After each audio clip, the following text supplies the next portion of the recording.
ओम शांति। 17 नवंबर 2021 साकार मुरली। मीठे बच्चे, तुम्हें साइलेंस में रहकर एक बाप को याद करना है। इसमें घंटे आदि बजाने की दरकार नहीं है। प्रश्न, किस बात में बाप समान बनो तो सब काम सिद्ध हो जाएंगे? उत्तर, जैसे बाप प्यार का सागर है वैसे बहुत बहुत प्यारे बनो। क्रोध से काम बिगड़ता है, बनता नहीं। इसलिए आँख दिखाना, जोर से बोलना, गरम होना इसकी दरकार नहीं है। शांत रहना बहुत बहुत अच्छा है। प्यार से बहुत काम सिद्ध हो सकते हैं। गीत। तुम ही हो माता पिता, तुम ही हो। ओम शांति। यह महिमा है ही एक की, परंतु भक्ति मार्ग में सिर्फ एक की महिमा गाने से भक्ति का सो नहीं होता। इसलिए भक्ति में बहुतों की महिमा गाते हैं। वहाँ आवाज़ भी बहुत होता है। घंटा, घड़ियाल, गीत, भजन, रोना पीटना कितना भक्ति मार्ग में चलता है। किस्म किस्म के आवाज, मंत्र, जंत्र, स्तुति आदि होती है। और ज्ञान मार्ग में है साइलेंस, सिर्फ इशारा दिया जाता है, आवाज कुछ नहीं। भक्ति में कितनी धूमधाम है। सबसे जास्ती घंटे बजते हैं शिव के मंदिर में। जहाँ तहाँ देखो घंटे ही घंटे हैं। किसको नींद से जगाने के लिए कोई घंटे नहीं बजाए जाते हैं। शिव बाबा ने आकर मनुष्यों को कुंभकर्ण की अज्ञान नींद से जगाया है, परंतु घंटे नहीं बजाते। बिल्कुल शांत से 2 अक्षरों में ही समझाते हैं। बुद्धिमान जो होते हैं वे 2 अक्षर में ही समझ जाते हैं। बाप कहते हैं, बच्चे मुझे याद करो, तुमने ही मुझे बुलाया है। हे पतित पावन आओ, अब मैं आया हूँ, तुमको राह बताता हूँ। क्या अब तक तुमको पतित बनकर इस दुनिया में ही रहना है?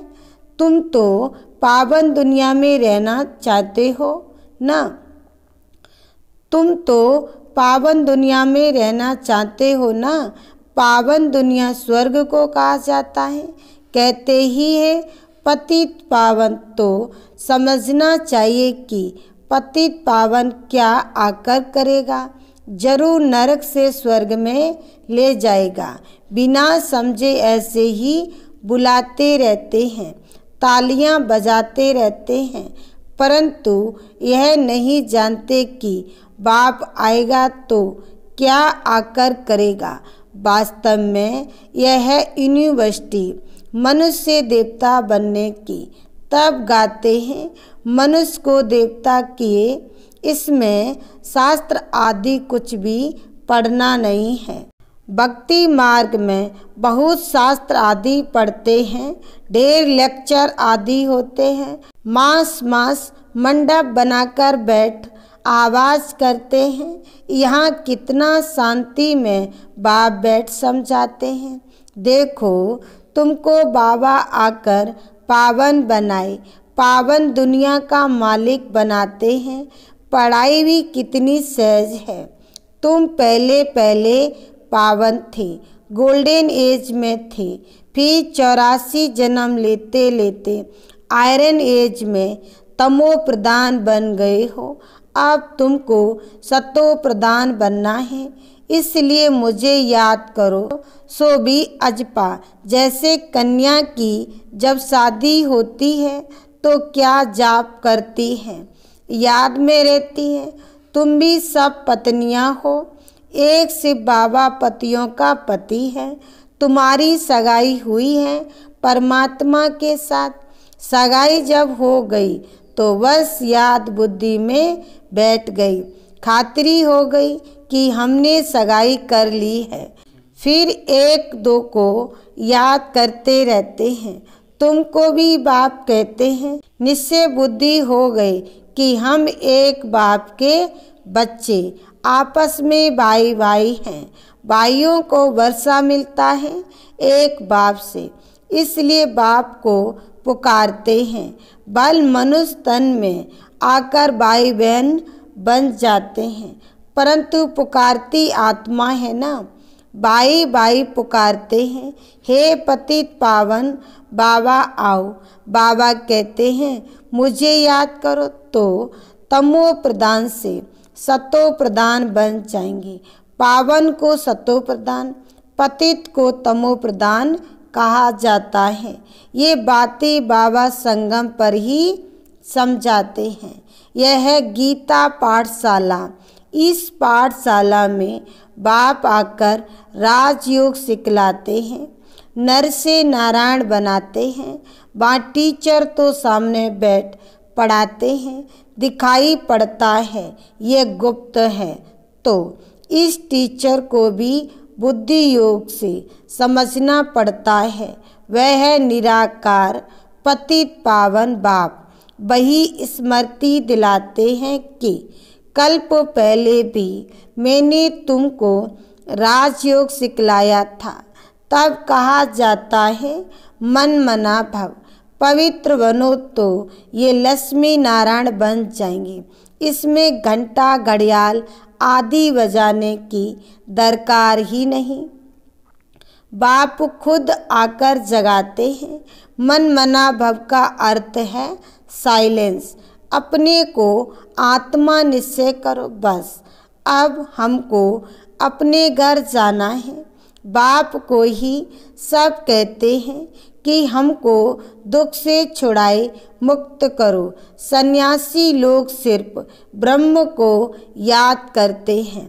अब ब्रह्म तत्व तो है घर, वह घर को याद करेंगे। यहाँ बाप को याद करना है।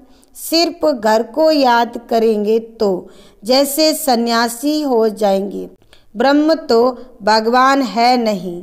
बाप बैठ समझाते हैं मुझे याद करो तो तुम निर्माण धाम में चले जाएंगे, फिर वहाँ से आएंगे स्वर्ग में। यहाँ से मैं तुम बच्चों को साथ ले जाऊंगा। तुमको मालूम है टिड्डियों का झुंड कितना बड़ा होता है। सबकी यूनिटी होती है। पहले आगे वाला बैठा तो सब बैठ जाएंगे। मधुमक्खियाँ भी ऐसी होती हैं।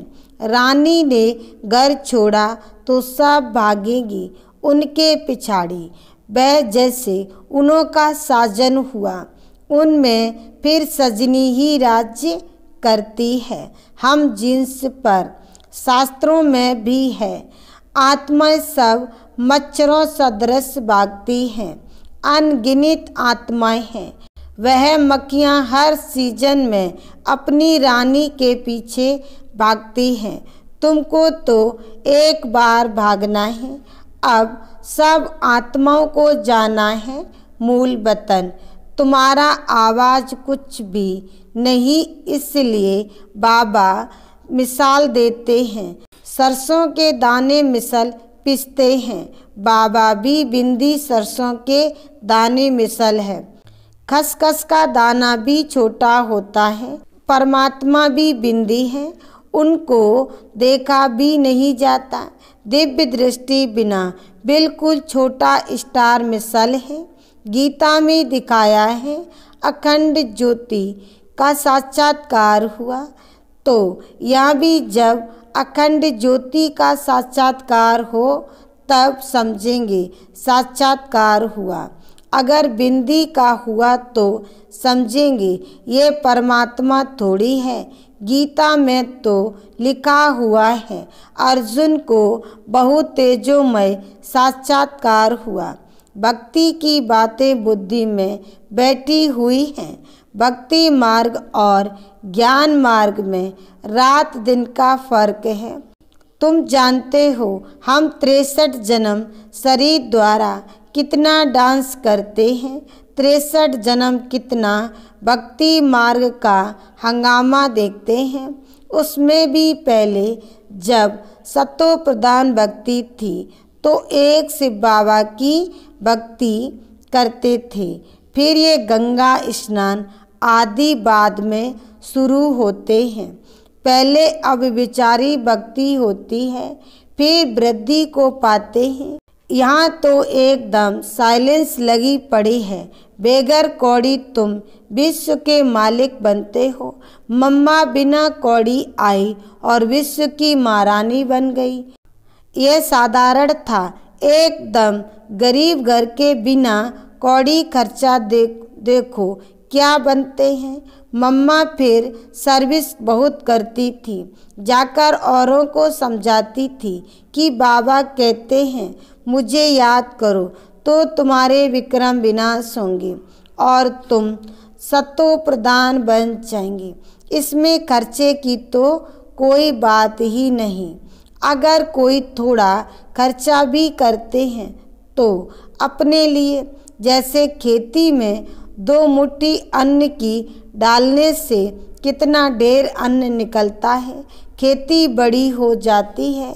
यह भी 21 जन्मों के लिए तुम्हारी कितनी आमदनी होती है। मनुष्य देवता बनना कितना सहज है, 1 सेकंड की बात है। बैठे भी कैसे साधारण है। अगर कोई बैठ नहीं सकता है तो बाबा कहते हैं सो करके भी लेट करके मुरली सुनो। यह है धारणा की बात। अंदर में बाबा और चक्र को याद करते रहो। याद करते करते ही शरीर छोड़ना है। बाकी मुख में गंगा जल डालने की कोई बात नहीं है। गुरु गोसाई तो बहुत डर देते हैं कि तुम ये नियम तोड़ेंगे, भक्ति नहीं करेंगे तो यह होगा। समझो कोई की टांग टूट पड़ती है, व नुकसान हुआ तो कहेंगे तुमने भक्ति छोड़ी है, तब यह नतीजा निकला तो डर जाते हैं। या तो कुछ भी करना नहीं है, बाबा की याद दिलानी है, चक्र का राज समझाना है। अभी कलयुग के बाद सतयुग आना है, विनाश होना है जरूर। इसलिए यह महाभारी लड़ाई खड़ी है। भगवान आकर राजयोग सिखलाए, नर से नारायण बनाते हैं। ये राजयोग है, प्रजा योग नहीं। शुभ बोलना चाहिए, बच्चों को बहुत मीठा बनना है। बाबा मीठा है ना। क्रोध आदि सब दान में ले लेते हैं। बाप कहते हैं मैं प्यार का सागर हूँ, तुम भी बनो। बड़ा प्यार से समझाते हैं, नहीं तो बच्चे बहुत हंगामा करते हैं क्योंकि माया माता खराब कर देती है। इसलिए ख्यालात आता है। कभी भी किसको कुछ कहे नहीं, प्यार से समझाएं। आँख दिखाना, गर्म होना, जोर से बोलना इसकी दरकार नहीं, इससे काम बिगड़ता है। शांत रहना अच्छा है। विकारों का दान देकर फिर लेते हैं तो अपना पद गमाते हैं। बाबा का बने गोया 5 विकारों का दान दे दिया। कहते हैं दे दान तो छूटे ग्रहण। फिर भी बाप पंडा है ना, पंडे ब्राह्मण होते हैं। शिव बाबा भी रूहानी पंडा है, तुम भी पंडे हो। बाबा ब्रह्मा के तन में आते हैं तो यह भी ब्राह्मण ठहरा। बाबा इसमें बैठा है, उनकी महिमा गाते हैं। तुम माता पिता हम बालक तेरे, और किसकी यह महिमा नहीं। उनका कर्तव्य भी ऐसा है। ये पाठशाला है, बाप पढ़ाते हैं। ये बच्चों को याद रहना चाहिए। एम ऑब्जेक्ट है ही विश्व की बादशाही पाना। तो ऐसे पढ़ाने वाले को पूरी तरह याद करना चाहिए। स्कूल में स्टूडेंट अच्छा पास होते हैं तो साल साल टीचर को सौगात भेजते रहते हैं। ये त्यौहार आदि सब इस समय के हैं, परंतु इनके महत्व को कोई जानता नहीं। बाबा है नॉलेजफुल, वे आते ही हैं रचना के आदि मध्य और अंत की नॉलेज देने। ठिक्कर भीतर में कैसे आएंगी? एक डॉक्टर ने सिद्ध किया था कि हर चीज में आत्मा है, परमात्मा नहीं कहा, फिर ये कह देते हैं सर्वव्यापी। उन्होंने कहा सब में आत्मा, तो सन्यासियों ने कहा सब में परमात्मा। कितना रात दिन का फर्क है। वह तो बेयत का बाप है। सबसे बुद्धि योग तोड़ाई अपने साथ जुड़ाते हैं। वे कहते आत्मा बुदबुदा सागर से निकला है, सागर में लीन हो जाएगा। ब्रह्म ज्ञानी समझते हैं छोटी ज्योति बड़ी ज्योति में लीन हो जाएगी, फिर नई उत्पत्ति होती है। बाबा समझाते हैं यह भक्ति की भी ड्रामा में नूंद है। मैं भी ड्रामा की नूंद अनुसार तुम बच्चों को आकर समझाता हूँ। 84 जन्मों का जो चक्र लगाते हैं यह भी ड्रामा में नूंद है। जो कुछ होता है सब नूंद है। कोई गायन भी करते हैं, कोई बिगिन भी डालते हैं। तुम बच्चों को शिव बाबा से बरसा लेना है। वह आते ही हैं सब आत्माओं को ले जाने के लिए। शरीर का नाम भी नहीं लेते। शरीर सहित थोड़ी किसी को भगाने आया हूँ। मुझे कहते हैं हे लिबरेटर आओ, हमको दुख से लिबरेट कर और जगह ले चलो जहाँ चैन सुख शांति पाएं। तो सबका शरीर यहीं छुड़ाए आत्माओं को ले जाऊंगा। तो कालों का काल हुआ ना, मैं सबको इकट्ठा ले जाऊंगा। कितनी वंडरफुल बातें बाप बैठ समझाते हैं। कहाँ कोई बात समझ में नहीं आती है तो बोलो यह बात बाबा ने अनुज समझाई नहीं है। जब समझाएंगे तब आपको सुनाएंगे। ऐसे अपने को छुड़ा देना चाहिए। बच्चे समझते हैं बाबा ज्ञान का सागर है, नई नई बातें सुनाते रहते हैं। वर्ल्ड की हिस्ट्री ज्योग्राफी सुनाने वाला रचयिता बाप है जो आदि मध्य अंत का ज्ञान सुनाते हैं। तुम लाइट हाउस भी हो तो सुदर्शन चक्रधारी भी हो, परंतु माया बुला देती है। गुटखा खाते हैं, कुछ न कुछ लेस आ जाती है। कर्मों का हिसाब किताब है ना। जब तक कर्मातीत अवस्था नहीं बनी है तो कुछ न कुछ होता रहता है। हिसाब किताब चुकतो हुआ और शरीर छोड़ देंगे, लड़ाई शुरू हो जाएगी। अच्छा, मीठे मीठे सिकिलदे बच्चों प्रति माता पिता बाप दादा का याद प्यार और गुड मॉर्निंग। रूहानी बाप की रूहानी बच्चों को नमस्ते। धारणा के लिए मुख्य सार। पहला पॉइंट, विकारों का दान देकर वापस नहीं लेना है। मुख से शुभ बोलना है, बहुत मीठा बनना है, बाप के समान प्यार का सागर बनकर रहना है। दूसरा पॉइंट, साइलेंस में रह बिना कौड़ी खर्चा विश्व की बादशाही लेनी है।